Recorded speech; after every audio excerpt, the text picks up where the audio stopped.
Olá, seja muito bem-vindo. Nós estamos ao vivo. São 11 horas pelo horário de Brasília e a partir de agora você confere comigo as notícias do Brasil e do mundo desta quarta-feira. E eu começo falando de política.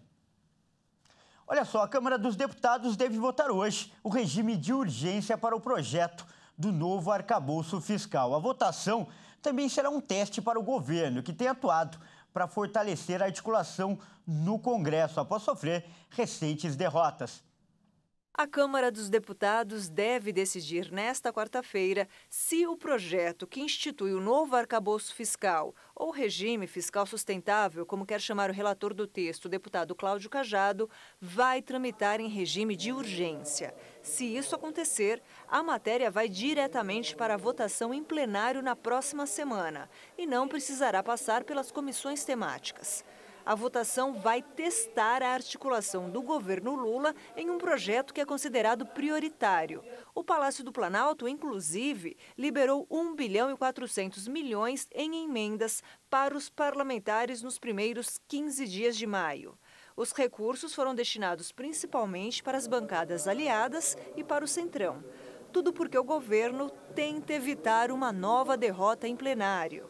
A liberação do montante acontece após as críticas de líderes da Câmara e a aprovação de um projeto que derrubou parte do decreto do presidente sobre contratos e serviços de saneamento básico.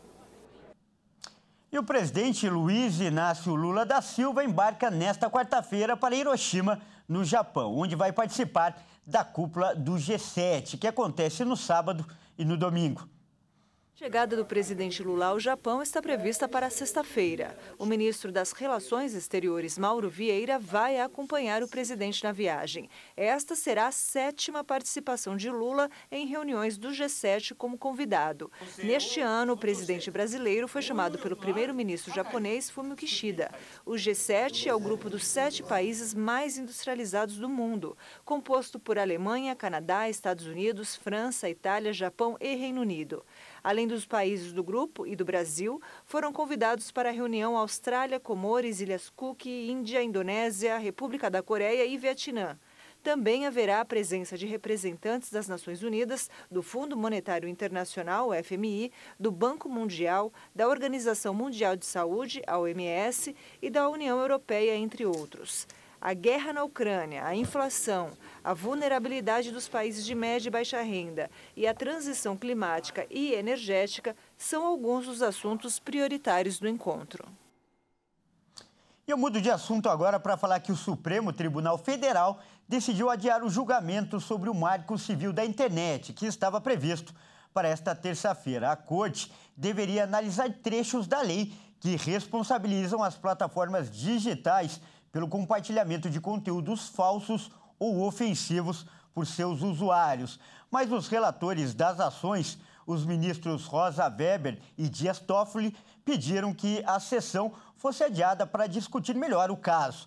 O mais provável é que um novo julgamento seja marcado para a segunda quinzena de junho. A data ainda será definida pela Corte. E a expectativa é que a decisão do STF vai servir como base para o projeto das fake news, que está sendo discutido no Congresso Nacional.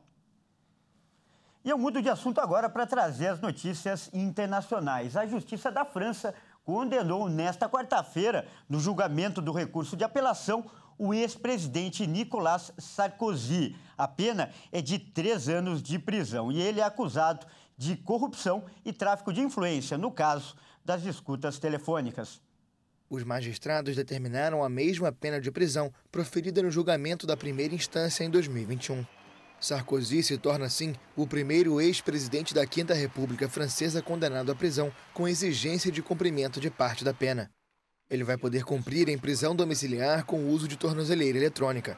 A advogada do ex-presidente afirmou que ele é inocente e que vai apresentar um recurso ao Tribunal de Cassação contra a pena, que também inclui a perda dos direitos políticos por 3 anos. O caso teve início em 2014, quando os telefones de Sarkozy já estavam sob a escuta da Justiça para outra investigação sobre o suposto financiamento líbio da campanha eleitoral em 2007. Os agentes conseguiram descobrir a existência de uma terceira linha telefônica sob um pseudônimo que Sarkozy utilizava para conversar com o advogado e amigo Thierry Herzog. Juntos, são acusados de organizar um esquema de corrupção com Gilbert Ezibert, procurador do Tribunal de Cassação, que teria oferecido ajuda em troca de um cargo de prestígio em Mônaco.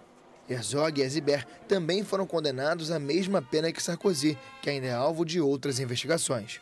Ainda que ele seja o primeiro ex-presidente francês a ser condenado à prisão, o antecessor Jacques Chirac também teve uma condenação por contratações fictícias de funcionários quando era prefeito de Paris, mas teve concedida a suspensão condicional da pena. E olha só, um acidente de avião na floresta amazônica, na Colômbia, deixou 4 crianças desaparecidas. As buscas já ultrapassam 300 horas. Pertences delas e uma fruta mordida foram encontrados. E os objetos podem ser sinais que as crianças estão vivas. Autoridades colombianas fazem buscas na Amazônia pelo paradeiro de 4 crianças que viajavam em um avião que caiu na região. Os corpos de 3 pessoas já foram encontrados depois do acidente do dia 1º de maio.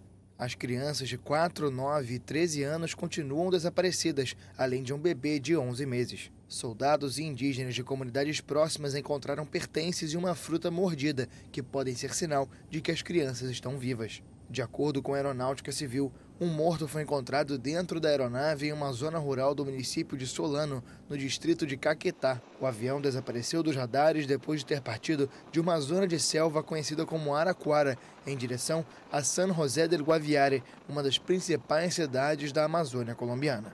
Ainda não foram descobertas as causas do acidente, mas as buscas já duram mais de 370 horas com a ajuda de cachorros farejadores. E a China fechou recentemente mais de 100 mil contas online, acusadas de divulgar notícias falsas. O país pretende fazer uma limpeza na internet para evitar o compartilhamento de conteúdo falso. A administração do ciberespaço da China lançou uma campanha especial para limpar as informações online.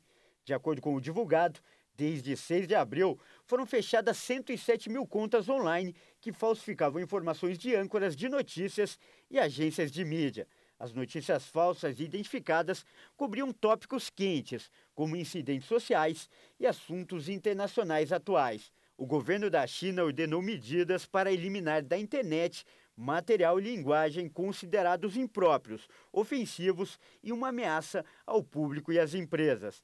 Ainda que a ação seja proposta por países de todo o mundo, a disseminação de notícias nas mídias sociais chinesas é fortemente controlada.